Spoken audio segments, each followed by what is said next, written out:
আজকে আমাদের ক্লাসের বিষয় হলো use of iron, type of iron. সর্বপ্রথম আমরা আপনাদেরকে টাইপ অফ আয়রন সম্পর্কে অবগত করব। আমাদের এইখানে দেখতে পারতেছেন যে বৈদ্যুতিক আয়রন যে আমরা নরমালি সোল্ডারিং আয়রন বলি।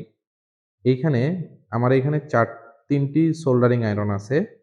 এই ৩টি সোল্ডারিং আয়রন কোনটি কি ধরনের আমরা সেই বিষয় নিয়ে আপনাদেরকে একটু পরিচিত করিয়ে দেব। সর্বপ্রথম আমার হাতে একটি আয়রন দেখতে পাচ্ছেন। এটি খুবই কমন বাজারে অ্যা দেখতে পারবেন। খুবই সস্তা এমনকি খুবই ভালো একটি কম দামি একটি আয়রন।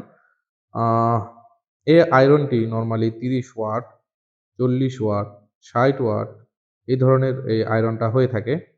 তো এই আয়রন আপনার সরাসরি এসি ভোল্টেজে চলবে। হুম? আর এটার একটি প্রবলেম হলো এই আয়রনটা হিট যখন হয় অনর্গল হিট হতেই থাকে। আর এটার কোনো কন্ট্রোলার নেই।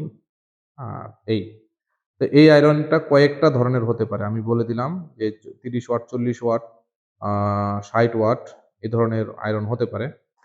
এছাড়া আরো একটি আয়রন আছে যেটা মোবাইল সার্ভিসিং এর জন্য আপনি কিনতে পারেন। এই আয়রনটা খুবই ভালো।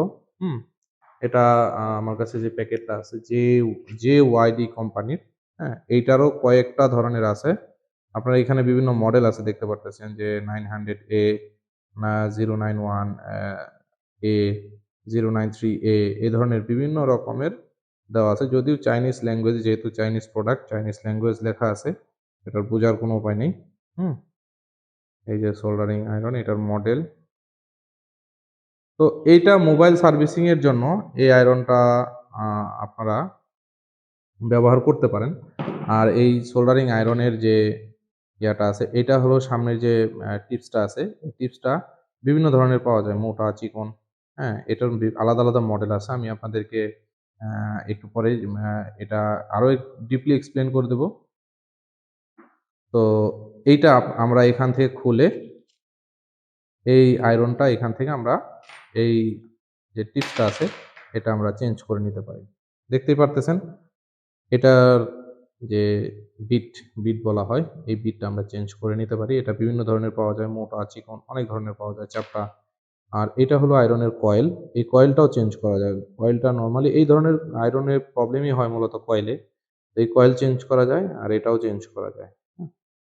তো এখন আসেন আমরা আপনাদেরকে আরো একটি আ ডিসো আ সোল্ডারিং আয়রন দেখাবো।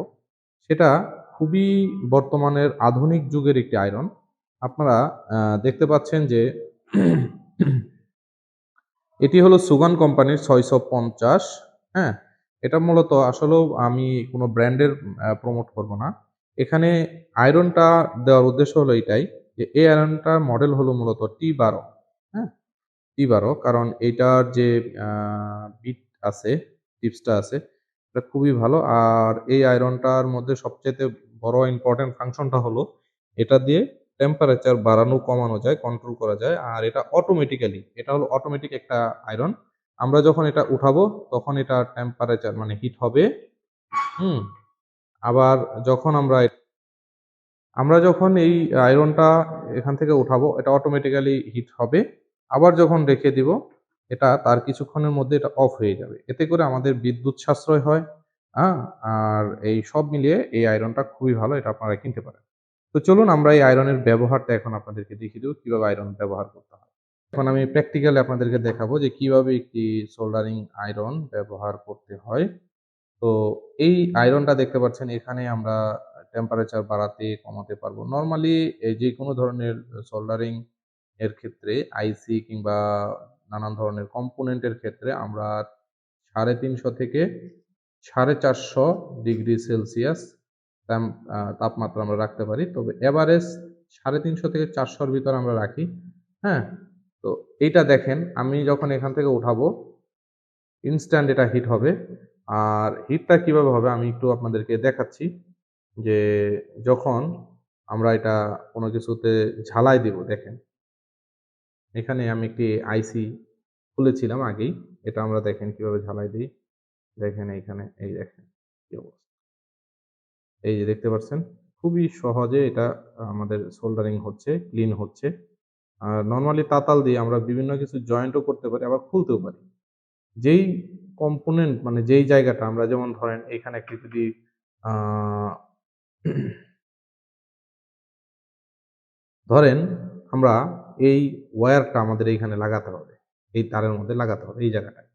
তো এই কিভাবে এই ওয়্যারটা আমরা এখানে লাগাবো সেটা আপনাদেরকে দেখিয়ে দিচ্ছি। একটু ফ্লাক্স নিয়ে নিবেন অথবা রজন নিয়ে নিবেন। তারপরে দেখেন আমরা এখানে জাস্ট খালি একটু ধরবো, আর এই যে তারটা রেখে দেবেন। দেখেন কত সহজে লেগে গেছে, হ্যাঁ দেখতে পাচ্ছেন? তো এইভাবে আসলে আমরা তাতাল দিয়ে যেকোনো কিছু খুলতেও পারি, লাগাতেও পারি। এটা খুবই সহজ ফাংশন।